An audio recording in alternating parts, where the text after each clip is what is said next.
I think last season, one of the big games for us and moving forward into this year was getting a win in the conference tournament. While that's not the ideal thing for us, it was something that was needed for the group that we have now to realize what it's like to play conference tournament baseball and then what it takes to play in that venue and then to get that win in a way where you're putting a team out where you were down, you had to come from behind was important. I think it let them believe this is what it takes and we can do this. So and that's what this team needed. It's going to be young. It was a younger group in a sense with some leadership on the mound. And we're going to bring that group back this year and have to find arms, but and innings to pitch those innings for us. But I think that helped this team. We'll start in the outfield.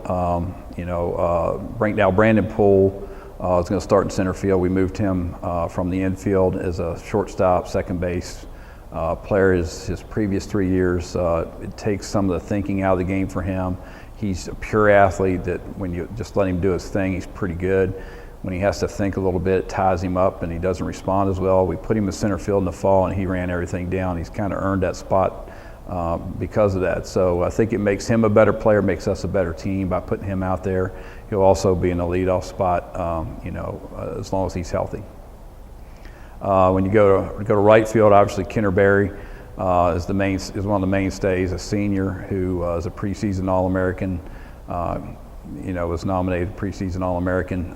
He's going to return and be a guy we count on offensively. He'll probably hit in the 3-hole. He hit 4-something last year, and that's a guy we're obviously going to count on to give us some stability in the lineup offensively. If he's not playing in right, we'll probably give him a day off or two and let him DH once in a while. But other than that, he's a guy we're going to count on pretty heavily on the offensive end of things. In left field, you got Parker Mead and Garrison Wright, who are going to either share time there, or Garrison can also play center if you need to give Poole a break. I mean, those four guys are really going to be the ones that we count on in the outfield to run balls down. And both Parker Mead and Garrison Wright give you some things on offense with their speed. They can run, they can make things happen on offense if you can get them on base. So the key's getting on base so they can create havoc, and that's kind of what we're going to count on for those two guys. Also, Garrison Wright has a little more pop, so he's a guy that can get you balls to the gap, doubles, triples, and drive runs in as well. At first base, we have Jake Bailey and Brett Jones, who are right now vying for the time there. I think both of them will get time both there and possibly in a DH role, depending on how both of them are swinging it. One's a lefty, Jake's a lefty, and Brett's a righty. Jake's more of a gap-to-gap kind of hitter. Brett Jones got a little more pop. Both offer a lot to our team. It's just going to be who gets hot, who's playing well to get that time there. At second base, you got Austin Batten, who returns after, who's played for 2 years and played pretty much every day since his freshman year. He's put a lot of time into the game for us. He's a guy that wore down a little bit toward the end of the season his freshman year, but found a way through off-season conditioning to get through the season last year playing every day.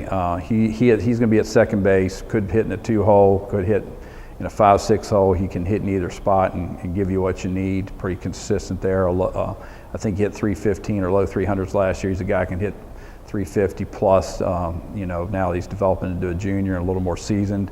Also there is Jacob Tallies, who's a freshman who's pretty much going to back up all three, both second, shortstop, and third. He's a pretty good infielder, and like most freshmen, trying to find his way as a hitter. I think as we play through the early part of the season, some of our answers will come for some of these younger guys. But we think he's going to be a pretty good player, and I think he'll both swing it for us, but he definitely can play defense and pick it for us. At shortstop, Josh Lazim is a junior who's really been that Jacob Talley of this year, where he backed up second, short, third, and the last 2 years, and now it's his turn to step into a role and be a starter. And he's really gotten a lot stronger. He's swinging the bat a lot better. He's definitely always been a pretty good defensive guy, so we're counting on him to be the leadership of the infield and play shortstop for us and be that everyday guy. Behind him, you have Jacob Talley, as I already mentioned. Casey Crawford will also back up that position. JT Creed can play there. He's a freshman. Again, a lot of these guys, depending on how they develop offensively, is how quickly they get in the lineup or push for time in the lineup. JT can also play second base for us and gives us depth there as well. At third base, you got Luke Pakzuski, pretty good young freshman. He can pick it pretty well. He's a pretty good defensive ball player. guy we think is going to swing it. Again, he's a freshman. He has to develop as a hitter and at this level, and hopefully he'll do that. Behind him, you got Jacob Talley again, and JT Creed are the guys that kind of stand out mostly there. And those are the guys, again, as the season unfolds, or first part of our season develops, we'll see who's swinging it and who needs to be out there and getting it done. All of them are pretty good defensive players, so we feel like our young guys are really good defensively. It's just a matter of who's going to swing it for us at this level. So that's kind of where we're at with the infield. Behind the plate, we have Chris King, who's a junior who's really come on over the last 2 years. He's gotten a fair amount of playing time. He's been a guy that's DH some for us. He came on last year as a hitter and proven that he's a pretty tough out at the plate. Probably one of our most consistent guys as far as approach and day out at the plate. To me, he's a tough out. He's going to hit in the 4-hole behind Kenner, which will help Kenner out. Also, he's the kind of guy that no matter who you're facing, he's going to have a pretty good at bat.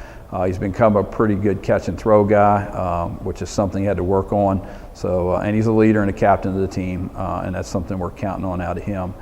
Behind him, you got Cameron Stanley and Philip Herber.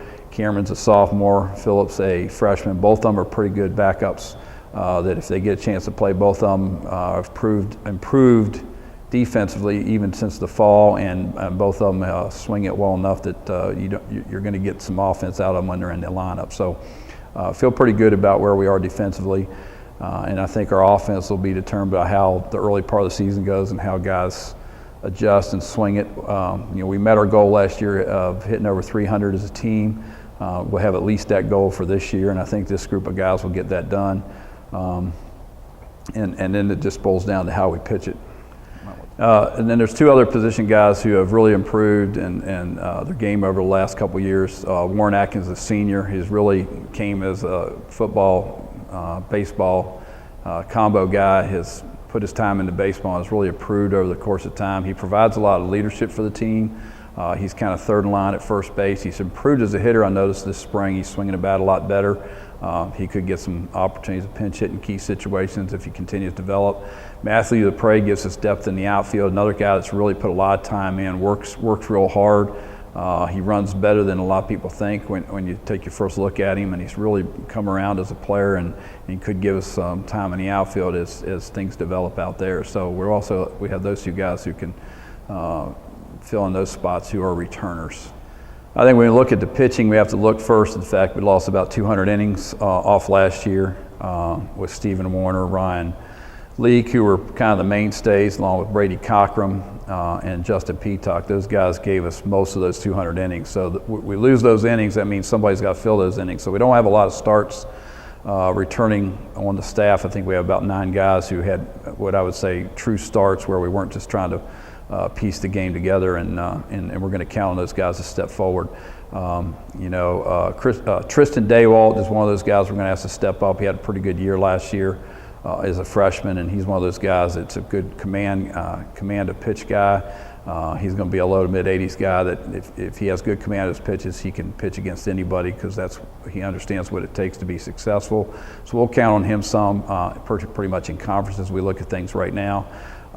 You have Jordan Showalter, who was coming off Tommy John and took a year and a half really for him to recover, and he's back almost to his freshman form, and maybe will be a step better as we get along in the season, picking up some velocity. He's starting to throw like he did back as a freshman, and if we remember, he threw pretty well. He's a guy that understands how to pitch, how to manage runners, and he'll be a guy that starts in games for us in conference. We'll be counting on him.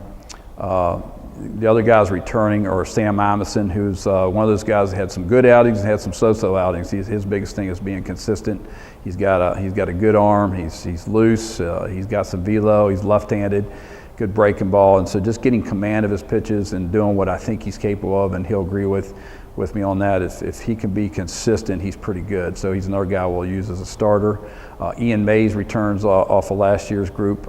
He's a guy that's had a hard time. He's a junior. He's had a hard time being healthy for a full season, so it's hard to know whether to use him as a starter or a reliever. We're sort of trying to decide that between him and I right now, but he's got a lot to offer. He's got good pitch development.